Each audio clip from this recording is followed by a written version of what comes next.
Je n'ai jamais pensé que ma vie, jusque-là parfaitement ordinaire, presque invisible, pouvait basculer à cause d'un simple détour que j'avais pris ce soir-là. Je rentrais du travail, fatiguée comme toujours, avec ce sentiment d'usure qui s'accumulait jour après jour dans ma poitrine, un poids silencieux dont personne ne se rendait compte. Mon emploi dans une petite société de nettoyage n'avait rien de glorieux, mais je m'y accrochais, parce que les factures ne m'attendaient jamais, et parce que je n'avais rien trouvé de mieux depuis longtemps. Mes journées étaient mécaniques, mes nuits souvent trop courtes, et mes rêves, quand j'en avais encore, s'étaient rétrécis à la taille d'un simple espoir, tenir encore un peu. Ce soir-là, je traversais un quartier que j'évitais habituellement, mais j'étais trop épuisée pour faire un détour. L'air était lourd, le ciel bas, et les lampadaires projetaient des halos jaunes pâles qui donnaient aux rues un aspect presque figé, comme si le temps lui-même avait ralenti. C'est alors que je l'ai vu. Un garçon, pas plus de 10 ou 11 ans, surgissant d'un recoin sombre avec cette façon de courir qui n'appartient qu'à ceux qui fuient réellement, ceux qui sentent la menace derrière eux, ceux qui ne jouent pas, ceux qui luttent pour quelque chose de vital. Il avait les yeux grands ouverts, remplis d'une panique brute, animale. Son souffle était saccadé, ses gestes erratiques, comme s'il ne savait même plus dans quelle direction il devait aller. Et puis il m'a aperçu. Je ne sais pas pourquoi il a choisi de courir vers moi plutôt que vers une autre personne. Peut-être parce que j'étais la première adulte sur son chemin, peut-être parce que j'avais un visage qui semblait moins fermé, ou peut-être parce que la terreur rend les choix instinctifs et immédiats. Mais ce que je n'oublierai jamais, c'est l'intensité de son regard, cette détresse silencieuse qui disait tout.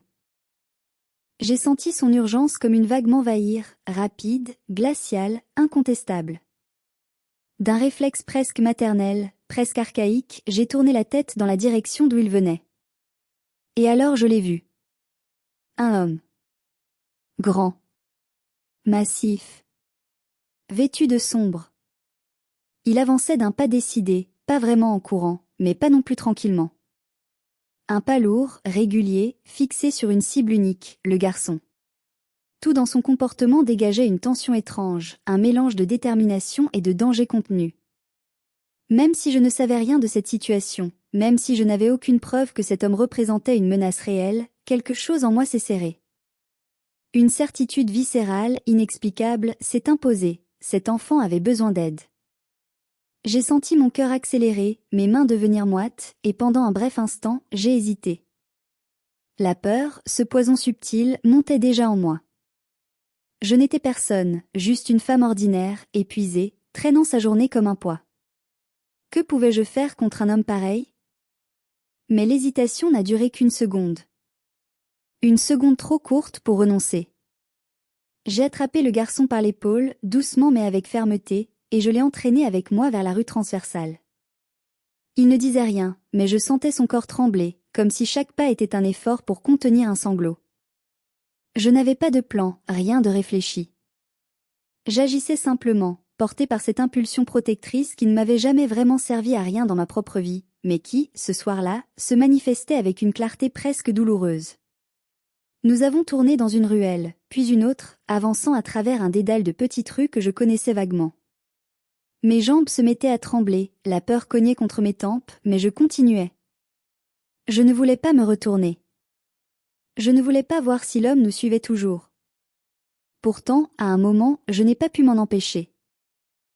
Je me suis arrêtée, juste le temps d'un battement de cœur, et j'ai regardé derrière. Il était là. Beaucoup plus près que je ne l'aurais imaginé. Et son regard, planté sur nous, m'a glacé. Ce n'était pas un regard banal. Pas celui de quelqu'un qui s'était trompé de personne ou qui jouait à faire peur. C'était un regard lourd, fixe, déterminé. Un regard qui ne laissait aucune place au doute, il voulait le garçon. Je me suis remise à marcher plus vite, presque à courir. Je serrais la main de l'enfant sans même m'en rendre compte, de peur qu'il me glisse entre les doigts comme un souffle. Le monde autour de moi semblait s'être rétréci à ce simple corridor de rues étroites, de façades grises, d'ombres mouvantes. J'avais l'impression d'entendre mon propre sang dans mes oreilles. Pendant plusieurs minutes qui m'ont paru une éternité, nous avons avancé d'une rue à l'autre, comme deux fugitifs maladroits qui ne savent pas exactement ce qu'ils fuient, mais qui savent que s'arrêter serait une erreur fatale. Je me suis rappelé un endroit où il y avait toujours du monde à cette heure-là, une petite supérette ouverte tard, éclairée, bruyante, vivante. Je me suis dirigée vers elle comme vers un phare dans une tempête. Quand nous sommes entrés, la lumière vive m'a presque ébloui. Les gens qui parlaient, les bips de la caisse, l'odeur familière des aliments et des produits ménagers, tout cela formait un contraste si brutal avec l'obscurité et la peur de la rue que j'ai senti mes muscles se relâcher d'un coup. Là, au milieu de cette banalité rassurante, j'ai eu la première impression d'être en sécurité.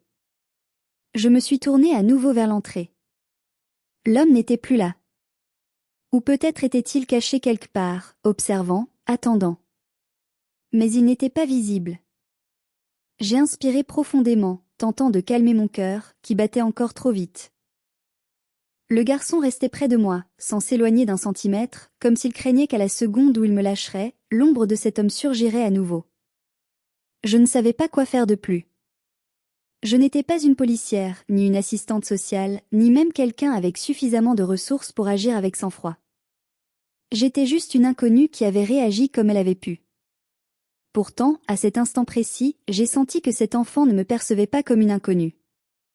Il me regardait comme si j'étais la seule personne au monde en qui il pouvait avoir confiance. Un regard lourd de sens, presque bouleversant. Ce regard m'a transpercée. Alors je suis restée avec lui, jusqu'à ce qu'une solution se présente. Je ne veux pas rentrer dans les détails de ce moment précis, car il appartient davantage à ce que sera la deuxième partie de cette histoire, mais ce que je peux dire, c'est que je n'ai pas laissé cet enfant seul avant d'être certaine qu'il ne courait plus de danger immédiat. Lorsque je suis finalement rentrée chez moi très tard dans la nuit, les rues étaient revenues à leur calme habituel, mais moi, je ne l'étais pas. Je suis restée longtemps debout dans ma chambre, à repenser à chaque seconde, à chaque respiration, à chaque ruelle traversée. Je me demandais pourquoi cela m'était arrivé à moi. Pourquoi cet enfant était tombé sur moi, précisément ce soir-là, précisément dans cet état.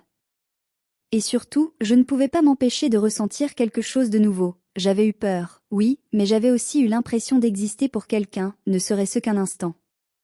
Ce soir-là, avant de m'endormir, je ne savais pas que cette rencontre allait bouleverser ma vie. Je ne savais pas que le lendemain, en me réveillant, je ne serais plus exactement la même personne. Je ne savais pas encore que cet enfant parlerait de moi à quelqu'un qui avait le pouvoir de changer mon destin. Tout ce que je savais, c'était ce sentiment étrange qui persistait dans ma poitrine. Quelque chose venait de commencer. Je n'ai presque pas dormi cette nuit-là. J'avais essayé de fermer les yeux, d'apaiser mon esprit, mais chaque fois que je m'enfonçais dans un semblant de sommeil, je revoyais le garçon surgir de l'ombre, son visage marqué par la peur, puis l'homme derrière lui, silencieux, déterminé, presque irréel dans son inquiétante présence. Durant des heures, je suis restée étendue dans mon lit, incapable de trouver une position confortable, trop agitée pour réellement me reposer. Les ombres sur les murs semblaient bouger à chacun de mes battements de cœur, comme si mon corps entier ne parvenait pas à sortir de l'état de vigilance dans lequel il avait été plongé. Et puis il y avait ce sentiment étrange, ce mélange de fierté et de doute, de soulagement et de terreur. Avais-je vraiment aidé ce garçon ? Avais-je pris un risque inconsidéré ? Ou étais-je simplement tombée dans une situation que je ne comprenais pas ? Tout cela tournait en boucle dans ma tête, m'empêchant d'oublier le moindre détail. Lorsque le jour s'est enfin levé, j'avais l'impression de n'avoir dormi qu'une poignée de minutes. Mes paupières étaient lourdes, mes pensées confuses, mais je me suis levée malgré tout. La routine, même épuisante, avait le pouvoir de me remettre en mouvement. Je me suis préparée comme toujours, mais quelque chose avait changé. Je ne réussissais pas à retrouver mon indifférence habituelle. Je jetais constamment des regards à l'extérieur, comme si l'homme de la veille pouvait surgir à n'importe quel moment, réapparaître derrière un lampadaire ou au coin de la rue. Une peur diffuse, irrationnelle peut-être, mais bien réelle. Je me suis rendue au travail avec une prudence nouvelle, surveillant chaque pas, chaque mouvement de loin. Pourtant, la matinée s'est déroulée comme d'habitude, faite de couloirs à nettoyer, de draps à changer, de chambres à aérer. Des gestes mécaniques que mes mains accomplissaient presque sans moi, pendant que mon esprit restait ailleurs, hanté par la scène de la veille. Il devait être presque midi lorsque tout a basculé. Je venais de terminer de ranger mon chariot lorsque j'ai entendu un bruit étrange à l'entrée de l'hôtel, un mélange de pas pressés et de murmures retenus. Par curiosité, j'ai levé les yeux. Et là, je l'ai vu. Le garçon. Il se tenait dans le hall, accompagné d'un homme que je n'avais jamais vu auparavant, mais dont la présence imposante, presque naturelle, attirait immédiatement l'attention. Je n'ai pas compris tout de suite ce que cela signifiait. Pendant un instant, j'ai pensé qu'il était revenu parce que quelque chose n'allait pas, qu'il avait encore peur, que l'homme de la veille l'avait retrouvé. Mon cœur s'est serré, prêt à réagir à nouveau. Puis j'ai remarqué autre chose, l'expression du garçon n'était plus la même. Il n'y avait plus cette terreur pure qui déformait son visage. Il semblait plus calme, presque confiant, même si une trace de timidité persistait dans ses yeux lorsqu'il a croisé mon regard. Mais c'est surtout l'homme à ses côtés qui a capté mon attention. Il avait une allure soignée, presque élégante, et une posture qui respirait à la fois la force et la retenue.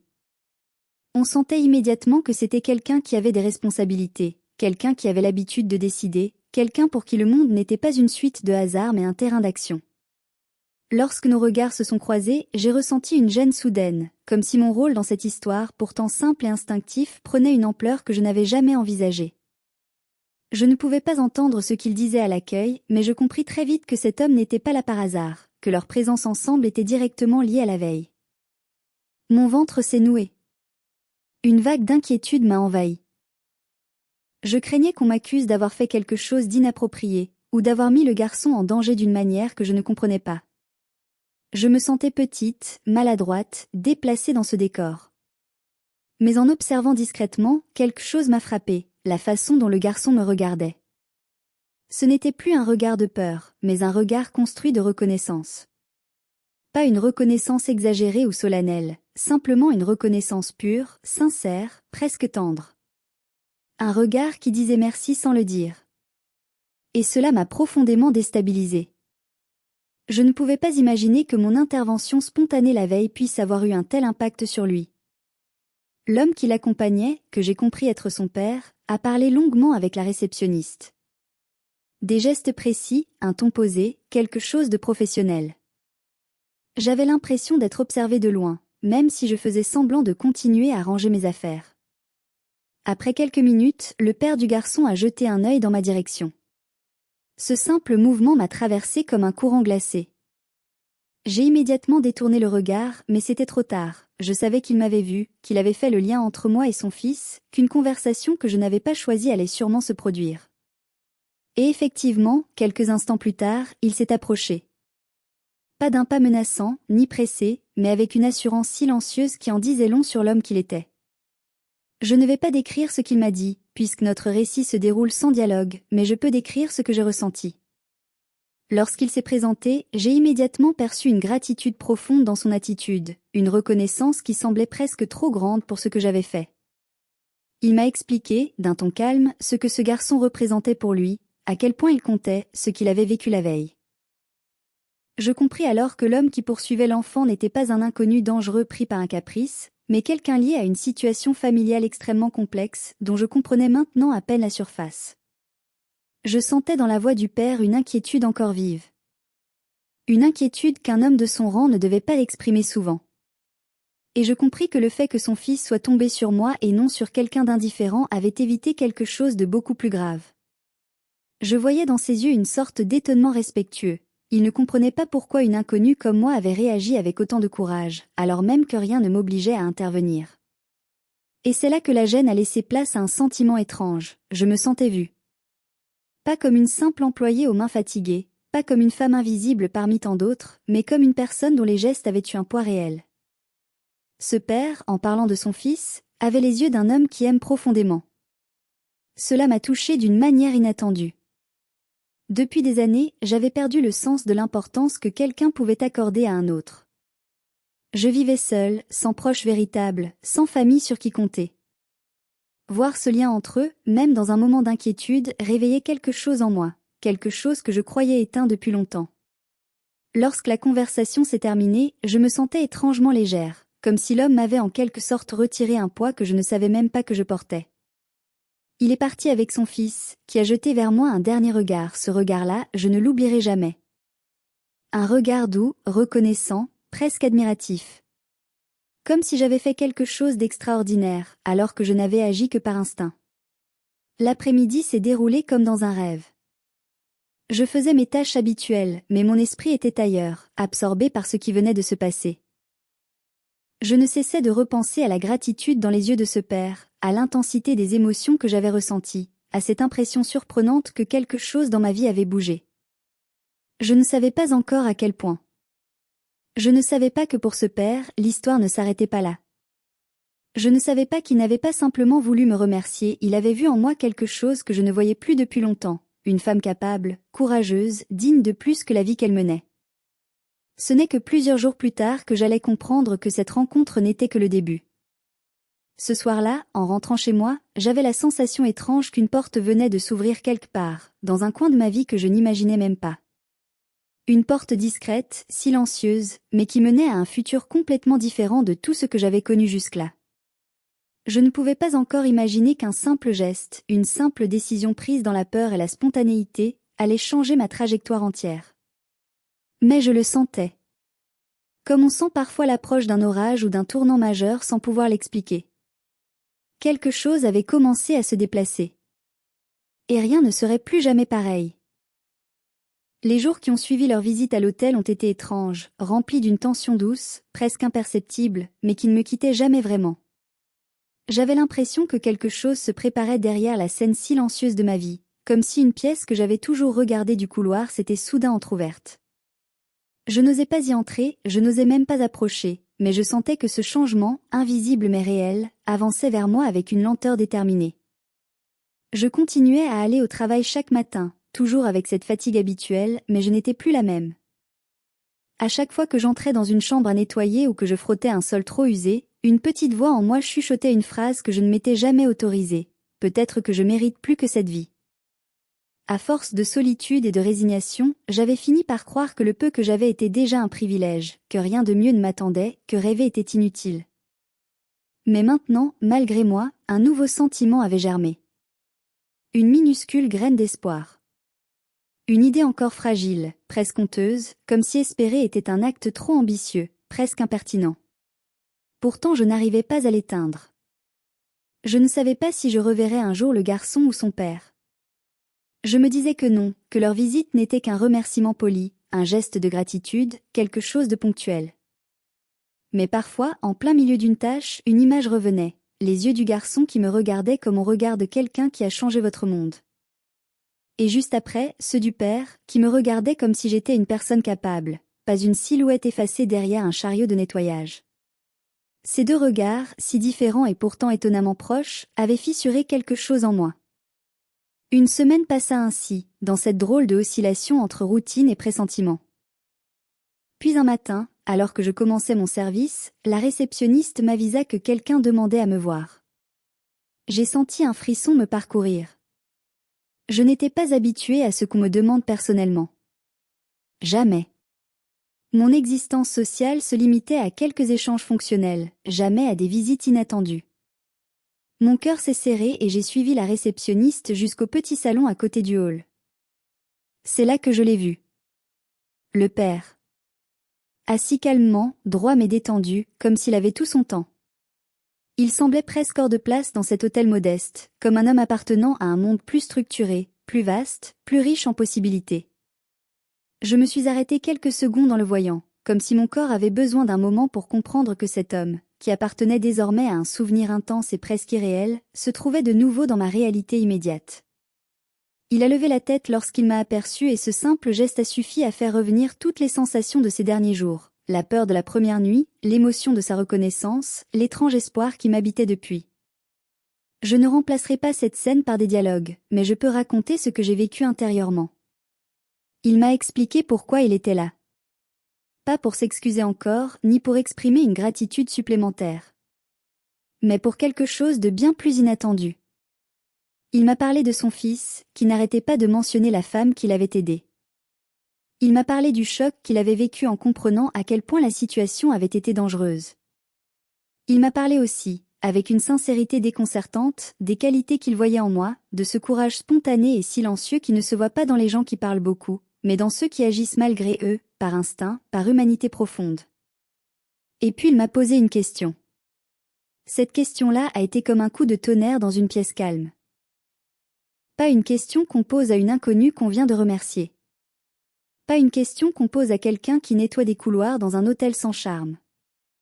Une question qui impliquait un avenir. Une possibilité. Un changement. Il cherchait quelqu'un pour un poste précis dans son entreprise. Une personne fiable, sérieuse, capable de faire face à des situations imprévues et de garder son sang-froid. Une personne qui sait agir. Une personne avec du cœur. Il m'a proposé un emploi. Un vrai. Un emploi qualifié, stable, bien payé. Un poste accessible, mais qui demandait de la responsabilité, une organisation personnelle, une rigueur humaine que j'avais sous-estimée en moi-même depuis si longtemps. Au début, je n'ai pas compris. Je pensais qu'il parlait à quelqu'un d'autre. À une autre version de moi. À une femme qui avait confiance en elle, qui avait un diplôme, une famille pour la soutenir, ou quelque chose qui prouvait sa valeur. Mais il parlait de moi. Moi, tel que j'étais. Moi, avec mes mains abîmées par des produits de nettoyage. Moi, avec mes nuits courtes et mes rêves rangés trop loin. Moi, qu'il avait vu dans un moment où je n'étais ni forte ni brillante, mais simplement instinctive et humaine. Je sentais mon cœur battre tellement fort que j'avais l'impression que tout le salon pouvait l'entendre. Un mélange d'émotions, d'incrédulité et de peur montait en moi, si intensément que j'avais l'impression de vaciller intérieurement. Pourquoi moi? Pourquoi une inconnue rencontrée par hasard? Pourquoi quelqu'un comme lui, qui semblait vivre dans un monde totalement différent du mien, voyait-il en moi quelque chose de précieux? Je ne pouvais pas répondre à ces questions. Tout ce que je savais, c'est que cet homme me proposait une possibilité que je n'aurais jamais imaginée. Un nouveau départ. Une nouvelle vie. La journée qui suivit son départ fut étrange, irréelle. Je passais d'une chambre à une autre comme une automate, mais mon esprit était ailleurs. J'essayais d'imaginer ce que serait ma vie si j'acceptais. Un meilleur salaire. Des horaires raisonnables. Un environnement où je serais respectée. Un environnement où je pourrais apprendre, évoluer, devenir plus que ce que j'étais maintenant. Une vie où je n'aurais plus à compter chaque centime, où je n'aurais plus peur d'un mois difficile, où je pourrais même envisager quelque chose que j'avais oublié depuis longtemps, un futur. Et pourtant, la peur me paralysait. La peur de changer. La peur de ne pas être à la hauteur. La peur de décevoir quelqu'un qui croyait en moi sans même me connaître réellement. Ce soir-là, en rentrant chez moi, j'ai marché plus lentement que d'habitude. Je regardais les rues, les maisons, les immeubles que je voyais tous les jours, comme si je les voyais pour la dernière fois avec les yeux de celle que j'étais. J'ai repensé au garçon. À sa peur. À la manière dont il s'était accroché à moi. Et puis à la confiance du père. À son regard, qui n'était pas empreint de pitié ou de condescendance, mais d'un respect tranquille. Je me suis rendu compte que parfois, ce ne sont pas les grandes décisions conscientes qui changent une vie, mais les instants où nous agissons sans réfléchir, mus par quelque chose de plus profond que nous. Je n'avais pas cherché à être courageuse. Je n'avais pas voulu impressionner qui que ce soit. Je voulais juste protéger un enfant en danger. C'était tout. Et pourtant, cet acte avait ouvert une brèche dans une vie qui semblait scellée depuis longtemps. J'ai passé la nuit suivante à réfléchir. Longuement. En s'aimant. Je pesais le pour et le contre, j'imaginais les risques, j'imaginais les possibilités. Et au milieu de toutes ces pensées, une image revenait sans cesse, celle du garçon, debout dans le hall, calme, vivant, sain et sauf. Une autre image s'ajoutait ensuite, celle du père, me regardant comme si j'avais fait quelque chose qui méritait plus qu'un simple merci. Et finalement, quelque chose en moi s'est éclairé. Une évidence. Une certitude lente mais ferme. Je ne pouvais pas refuser une main tendue au moment où la vie avait décidé, pour une fois, de me regarder. Le lendemain, j'ai accepté. Et tout a changé. Lentement, puis rapidement. Je quittais mon ancien emploi, non sans une pointe de nostalgie, mais avec cette sensation profonde de tourner une page que je n'avais jamais pensé pouvoir tourner. Le nouveau poste demanda des efforts, des apprentissages, des remises en question, mais dès le premier jour, je me suis sentie vivante. Je me suis sentie utile. Je me suis sentie capable. Je me suis sentie vue. Et à chaque fin de journée, quand je croisais parfois le père ou lorsque son fils passait par les locaux après l'école, je sentais une chaleur discrète, presque familiale, se tisser entre nos trois vies. Je ne sais pas exactement ce que l'avenir nous réserve. Je ne sais pas si cette histoire n'était qu'un chapitre ou le début d'un livre entier. Mais je sais une chose, un soir, un garçon est venu vers moi en courant, cherchant de l'aide, et en l'aidant, je me suis sauvée un peu moi-même. Ce qui devait être un simple geste instinctif est devenu l'événement le plus important de ma vie. Et parfois, quand je repense à cette nuit-là, au bruit de ses pas, à la peur dans ses yeux, je me dis que certaines rencontres ne sont pas des hasards. Elles sont des croisements nécessaires, des points de rupture où la vie décide qu'il est temps de changer. Et j'ai enfin accepté de changer. Grâce à un enfant. Grâce à un père. Grâce à une chance que je n'attendais plus.